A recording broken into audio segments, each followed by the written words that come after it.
Assalamualaikum warahmatullahi wabarakatuh. Baiklah, kali ini kami dari kelompok 3 akan mempresentasikan hasil penelitian kami tentang analisa data dan pembahasan. Sebelumnya, nama kelompok yang pertama ada Fauzana Lutfia, saya sendiri Fiona Zahira, dan Widya Safitri. Untuk mempersingkat waktu, mari kita masuk kepada hasil dari analisa data dan pembahasan.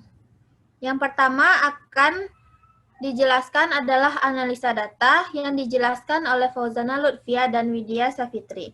Kepada Fauzana dan Widya Safitri dipersilahkan.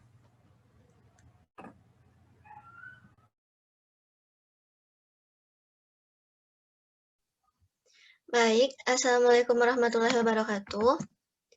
Di sini saya akan membacakan mengenai subbab 4.1, yaitu hasil penilaian panelis, di mana penilaian uji indrawi pembuatan mie basah dengan mencampurkan tepung sagu dengan tepung kacang hijau dan tepung labu kuning, serta menambahkan lada hitam sebagai flavor, dan uji organoleptik pada hasil olahan yang dilakukan oleh 10 panelis.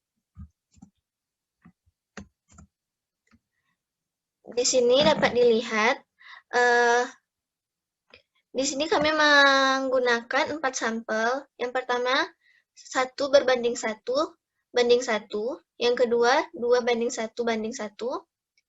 Yang ketiga, 2 banding 2 banding 1. Dan yang keempat, 8 banding 1 banding 1. Perbandingan jumlah tepung yang digunakan untuk yang pertama 1 banding 1 banding 1, yaitu 33,33% tepung sagu, selanjutnya 33,33% tepung labu, 33,33% tepung kacang hijau. Di sini terlihat bahwa rata-ratanya 1,9. Dengan itu berarti termasuk kriteria warnanya kurang berkualitas. Lalu untuk 2 banding 1 banding 1, dengan menggunakan tepung sagu 50%, tepung labu 25%, lalu tepung kacang hijau 25%. Di sini melihatkan rata-rata 1,7. Tidak berbanding jauh dengan formula yang pertama, dia tidak berkualitas. Lalu yang ketiga, 2 berbanding 2 berbanding 1, menggunakan 40% tepung sagu, 40% tepung labu kuning, dan 20% tepung kacang hijau. Di sini memperlihatkan rata-ratanya 2,3 dengan kriteria warna berkualitas. Selanjutnya, formula keempat, dengan menggunakan 80% tepung sagu, 10% tepung labu kuning, dan 10% tepung kacang hijau, di sini memperlihatkan rata-ratanya 2,0 dengan kriteria cukup berkualitas. Jadi dapat disimpulkan pada tabel 4.1, warna yang paling nyata itu adalah formula yang ketiga, yaitu 2 berbanding 2 berbanding 1. Selanjutnya, hasil uji indrawi mie basah, indikator tekstur. Dapat dilihat pada sampel yang pertama, menunjukkan rata-rata 2,0 dengan kriteria kurang kenyal. Sampel kedua memperlihatkan rata-rata 2,0 dengan kriteria kurang kenyal, yang artinya sampel nomor 1 dan nomor 2 tidak jauh berbeda. Dia nyaris sama. Lalu sampel ketiga memperlihatkan rata-rata 2,5 cukup kenyal, dan sampel keempat memperlihatkan rata-rata 3,9 sangat kenyal. Di sini dilihat bahwa panelis lebih menyukai tekstur sampel keempat dengan kriteria sangat kenyal. Selanjutnya, hasil uji indrawi mie basah indikator aroma. Untuk sampel yang pertama, memperlihatkan rata-rata 1,4 dengan kriteria aroma khas yang tidak nyata. Lalu sampel yang kedua, rata-rata 1,4 aroma khas yang tidak nyata. Lalu sampel yang ketiga, 1,9 aroma bahan yang digunakan kurang nyata. Selanjutnya, sampel yang keempat dengan rata-rata 2,6 dengan kriteria aroma khas yang nyata. Di sini disimpulkan bahwa panelis menyukai aroma yang digunakan pada sampel yang keempat. Selanjutnya, hasil indrawi mie basah indikator rasa. Sampel yang pertama, 2,1 rata-ratanya dengan kriteria cukup berkualitas. Lalu sampel yang kedua, rata-rata 2,3 cukup berkualitas. Sampel yang ketiga, rata-ratanya 2,8 berkualitas. Dan sampel yang keempat, rata-ratanya 4,5 sangat berkualitas. Sampai di sini yang dapat saya sampaikan. Selanjutnya saya kembalikan kepada Widya Safitri.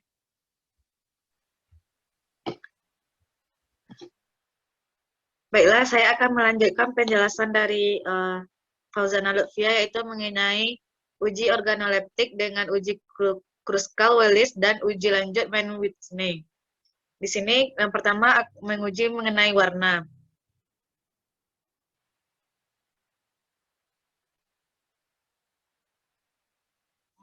Di mana dapat kita lihat pada tabel parameternya, yaitu parameter warna yang terdiri dari nilai main uji hedonik sampel yang terdiri dari formula 1, formula 2, formula 3, dan formula 4. Seperti yang terlihat pada tabel, keterangannya yaitu mengenai formula 1 itu termasuk kepada yang tidak berkualitas, 2 kurang berkualitas, 3 berkualitas, 4 sangat berkualitas. Notasi huruf serupa pada tabel ini menunjukkan bahwa tidak adanya perbedaan nyata pada taraf uji Mann-Whitney memiliki nilai yaitu 5%. Dari hasil uji Kruskal-Wallis, parameter warna menunjukkan nilai 0,175, berarti P-nya besar dari 0,05, di mana H0 diterima sehingga tidak ada perbedaan nyata perlakuan F1, F2, F3, dan F4 terhadap warna mie basah. Dengan substitusi tepung labu kuning, kacang hijau, dan penambahan lada hitam sebagai flavor. Selanjutnya yaitu mengenai tekstur.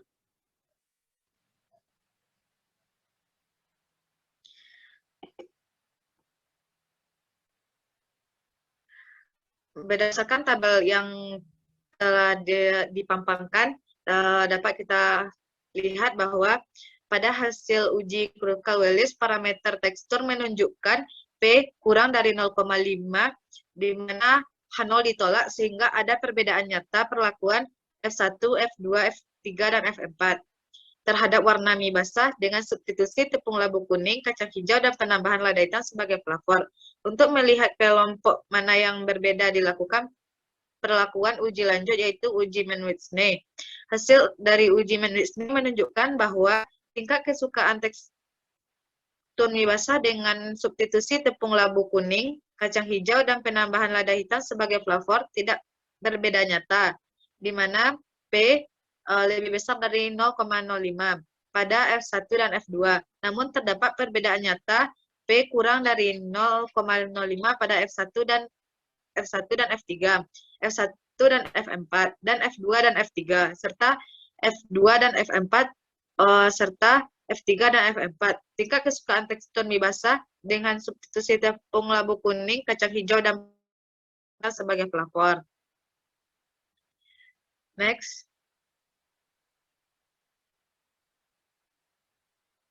Selanjutnya yaitu mengenai aroma, di mana dapat kita lihat pada tabel notasi huruf serupa, berarti tidak ada perbedaan nyata pada taraf uji Mann-Whitney yang memiliki nilai 5%.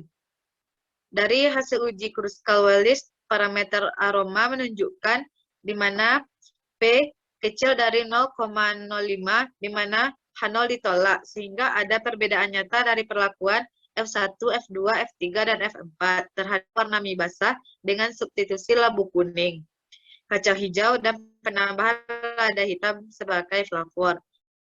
Untuk melihat kelompok mana yang berbeda dilakukan uji lanjut, yaitu uji Mann-Whitney.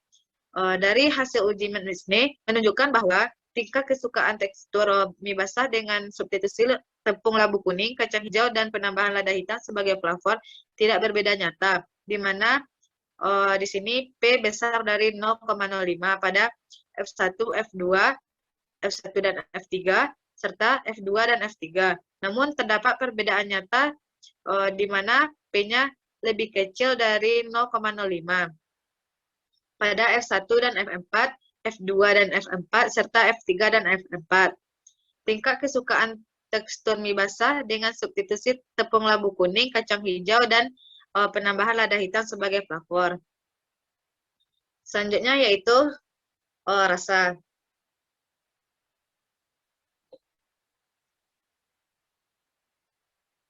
Tidak jauh beda dari warna, tekstur, dan aroma, rasa juga memiliki notasi huruf serta yang serupa, di mana tidak ada perbedaan nyata pada taraf uji Menn-Whitney yang memiliki nilai 5%. Dari hasil uji Kruskal-Wallis parameter aroma menunjukkan P kecil dari 0,05, di mana H0 ditolak sehingga ada perbedaan nyata terhadap perlakuan F1, F2, F3, dan F4. Terhadap warna mie basah dengan substitusi tepung labu kuning, kacang hijau, dan penambahan lada hitam sebagai pelapor. Untuk melihat kelompok mana yang berbeda dilakukan perlakuan uji lanjut, yaitu uji Menn-Whitney. Dari hasil uji Menn-Whitney menunjukkan bahwa tingkat kesukaan tekstur mie basah dengan substitusi tepung labu kuning, kacang hijau, dan penambahan lada hitam sebagai pelapor tidak berbeda nyata, di mana P lebih besar dari 0,05 pada F1 dan F2, F1 dan F3, serta F2 dan F3. Namun, terdapat perbedaan yang nyata di mana P lebih kecil dari 0,05 pada F1 dan F4, F2 dan F4, serta F3 dan F4 tingkat kesukaan tekstur mie basah dengan substitusi tepung labu kuning, kacang hijau, dan penambahan lada hitam sebagai pelapor. Selanjutnya, saya kembalikan kepada Fiona Zahira.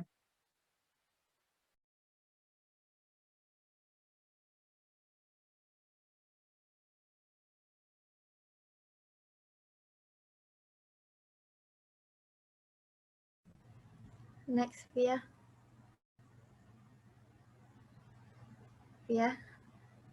Next. Baiklah, selanjutnya pembahasan.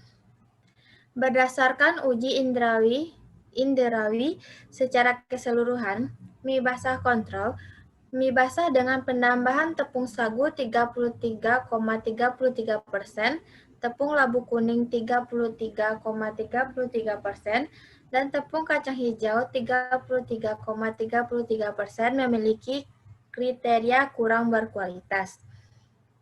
Pada mie basah dengan penambahan tepung sagu 50%, tepung labu kuning 25%, dan tepung kacang hijau 25% memiliki kriteria kurang berkualitas. Pada mie basah dengan penambahan tepung sagu 40%, tepung labu kuning 40%, dan tepung kacang hijau 20% memiliki kriteria kurang berkualitas. Sedangkan pada mie basah dengan penambahan tepung sagu 80%, tepung labu kuning 10%, dan tepung kacang hijau 10% memiliki kriteria yang berkualitas. Next. Next, ya. Pada pembahasan uji indrawi didasarkan pada hipotesis kerja HA yang berbunyi penambahan tepung sagu, tepung kacang hijau, tepung labu kuning, dan penambahan lada hitam sebagai pelapor berpengaruh signifikan terhadap sifat organoleptik mie basah. Hasil uji kesukaan pada panelis tidak terlatih atau masyarakat, mie basah dengan penambahan tepung sagu 33,33%, tepung labu kuning 33,33%, dan tepung kacang hijau 33,33% pada mie basah dengan penambahan tepung sagu 50%, tepung labu kuning 25%, dan tepung kacang hijau 25%. Pada mie basah dengan penambahan tepung sagu 40%, tepung labu kuning 40%,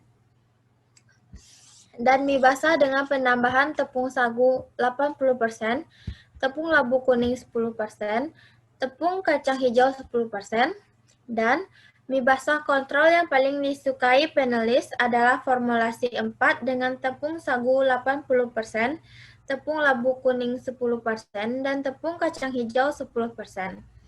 Untuk lebih jelasnya akan dibahas seluruh indikator mie basah dengan penambahan tepung sagu, tepung labu kuning, dan tepung labu hijau sebagai berikut. Next.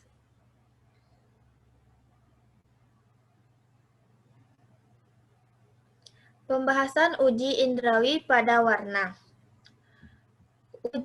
Hasil uji indrawi pada indikator warna, sampel mie basah kontrol atau mie basah dengan penambahan tepung sagu 33,33%, tepung labu kuning 33,33%, dan tepung kacang hijau 33,33%, memiliki rata-rata 1,9 termasuk pada kriteria kecoklatan. Pada mie basah dengan penambahan tepung sagu 50%, tepung labu kuning 25%, dan tepung kacang hijau 25%, menunjukkan rata-rata 1,7 memiliki kriteria kecoklatan. Pada mie basah dengan penambahan tepung sagu 40%, tepung labu kuning 40%, dan tepung kacang hijau 20%, memiliki rata-rata 2,3 yang memiliki kriteria kuning kecoklatan.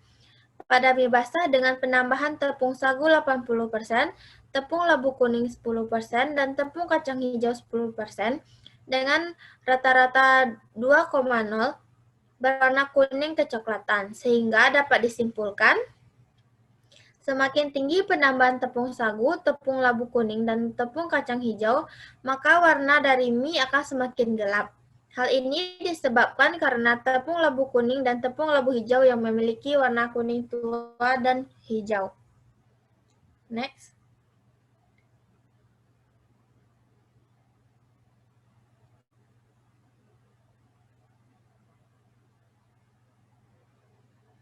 Next ya. Baik, selanjutnya aroma. Hasil uji indrawi pada indikator warna, sampel mie basah kontrol, mie basah dengan penambahan tepung sagu 33,33%, tepung labu kuning 33,33%, dan tepung kacang hijau 33,33%, memiliki rata-rata 1,4 termasuk pada kriteria berwarna nyata, beraroma nyata. Pada mie basah dengan penambahan tepung sagu 50%, tepung labu kuning 25%, tepung kacang hijau 25%, dengan rata-rata 1,4 memiliki kriteria beraroma nyata. Pada mie basah dengan penambahan tepung sagu 40%, tepung labu kuning 40%, dan tepung kacang hijau 20%, memiliki rata-rata 1,9 yang memiliki kriteria beraroma cukup nyata. Pada mie basah dengan penambahan tepung sagu 80%, tepung labu kuning 10%, dan tepung kacang hijau 10%, dengan rata-rata 2,6 dengan kriteria kurang nyata, sehingga dapat disimpulkan semakin tinggi penambahan tepung sagu, tepung labu kuning, dan tepung kacang hijau, maka aroma mie semakin nyata. Next.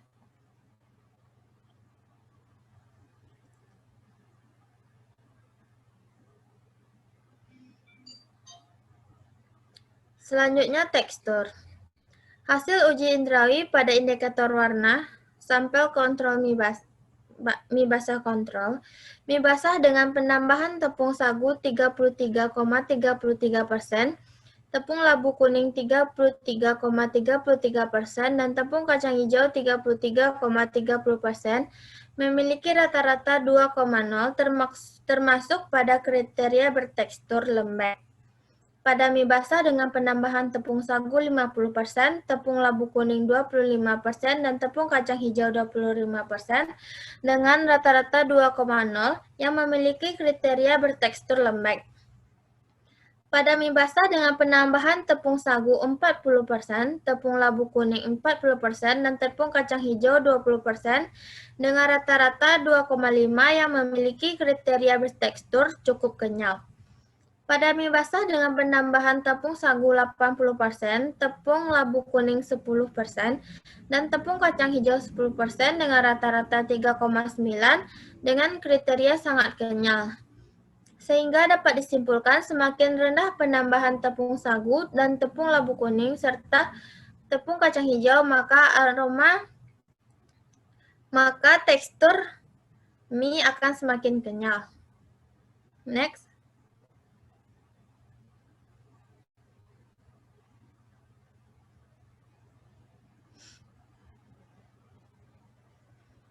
Baik, selanjutnya rasa.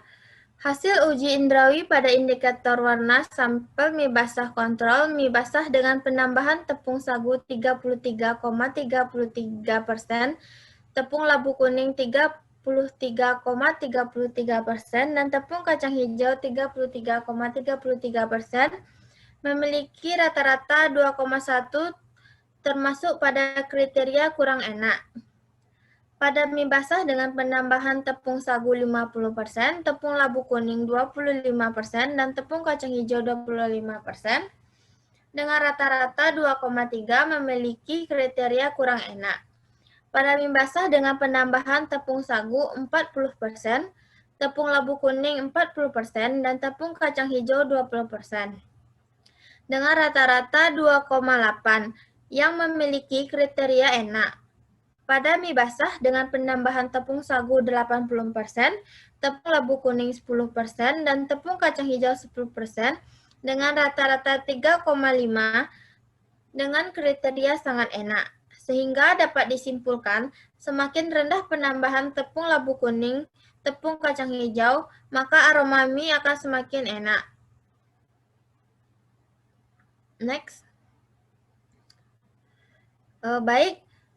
Sekian presentasi yang dapat kelompok kami tampilkan. Terima kasih atas perhatiannya. Mohon maaf atas semua kesalahan. Kami ucapkan Assalamualaikum warahmatullahi wabarakatuh. Waalaikumsalam warahmatullahi wabarakatuh.